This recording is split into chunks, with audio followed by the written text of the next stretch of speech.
Assalamualaikum warahmatullahi wabarakatuh. Nama saya Eka Wahyuni Moha, saya dari kelas PAI 6D. Video ini saya buat guna memenuhi ujian akhir semester mata kuliah Ulumul Quran dan Hadis dengan dosen pengampu Ibu Isnayanti SHD MAG. Di video kali ini saya akan menyampaikan materi dari kelompok 1 yang berjudul Ilham dan Wahyu. Pertama-tama kita akan membahas pengertian wahyu terlebih dahulu. Wahyu secara etimologi adalah suatu isyarat atau bisikan yang tertuju pada hati manusia yang sangat cepat, lebih mirip kepada yang dirahasiakan daripada ditampakkan. Sedangkan secara terminologi, banyak para ahli yang mengemukakan tentang pengertian wahyu ini. Pendapat yang pertama yaitu, wahyu adalah nama bagi apa yang disampaikan kepada Nabi dan Rasul dari Allah Subhanahu wa Ta'ala. Pendapat yang kedua yaitu, wahyu adalah pengetahuan yang didapat oleh seseorang dari dirinya sendiri dengan keyakinan bahwa pengetahuan itu datang dari Allah Subhanahu wa Ta'ala, baik dengan perantaraan atau tidak. Kata wahyu menurut para ahli itu mempunyai dua arti.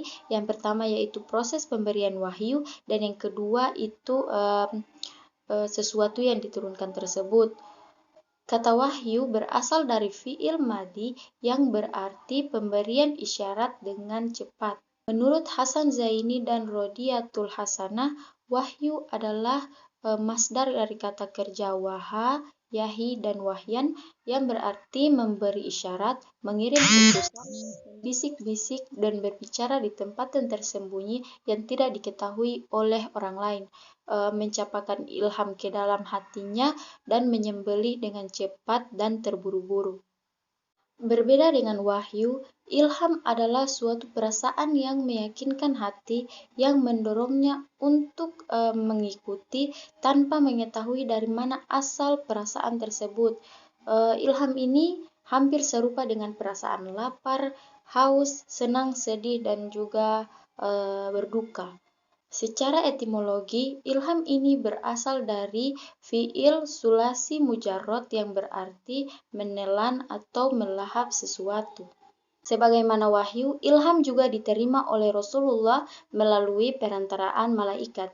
Beliau mendapatkan sesuatu dalam hatinya tanpa mendengar suara dari malaikat, melainkan hanya perasaan yang datang, dan itu yang disebut ilham.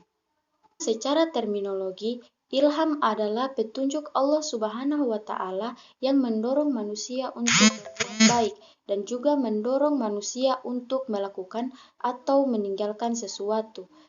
Ilham ini termasuk jenis wahyu yang dengannya Allah mengkhususkan kepada siapa saja yang dikehendakinya di antara hamba-hambanya. Kemudian poin yang kedua, kita akan membahas tentang proses turunnya wahyu. Yang pertama yaitu melalui mimpi yang besar. Wahyu dengan cara ini disampaikan kepada Nabi dan Rasulnya tanpa perantaraan malaikat. Sebagai contoh yaitu mimpi Nabi Ibrahim alaihissalam yang turun untuk menyembelih putranya Ismail. Kemudian proses turunnya wahyu yang kedua yaitu dari balik tabir. Penyampaian wahyu dengan cara ini adalah juga dengan cara langsung dan tidak melalui perantaraan malaikat. Nabi dan Rasul menerima wahyu hanya dengan mendengar kalam ilahi, tetapi ia tidak dapat melihatnya.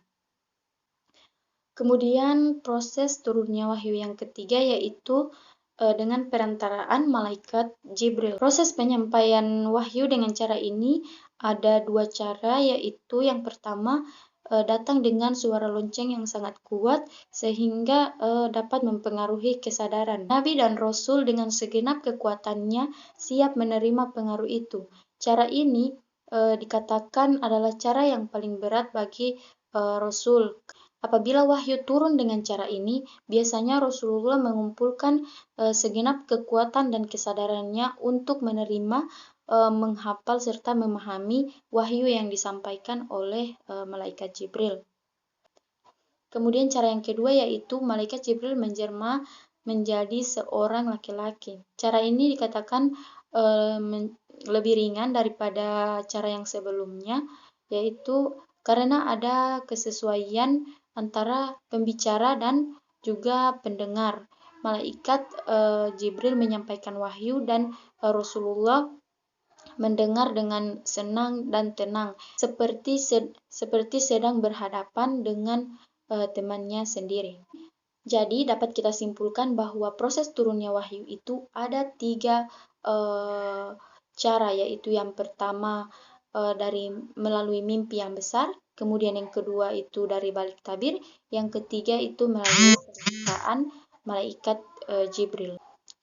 Kita masuk pada poin yang terakhir, yaitu macam-macam wahyu. Menurut Muhammad Abdul, wahyu Allah terdiri atas bermacam-macam jenisnya.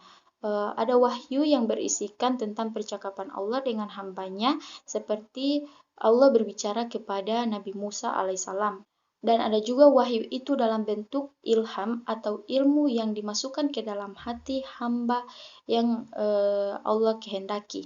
Dari semua wahyu-wahyu yang diturunkan kepada Nabi dan Rasul, Al-Quranlah wahyu yang termasyhur dibandingkan dengan wahyu-wahyu yang lain. Dan Al-Quran adalah contoh wahyu jalli, karena Al-Quran diturunkan kepada Nabi Muhammad SAW dengan bahasa Arab yang jelas atau jalli melalui malaikat Jibril. Bukan bahwa ada 2 macam wahyu yang kita ketahui, yaitu wahyu daruri dan juga wahyu jalli.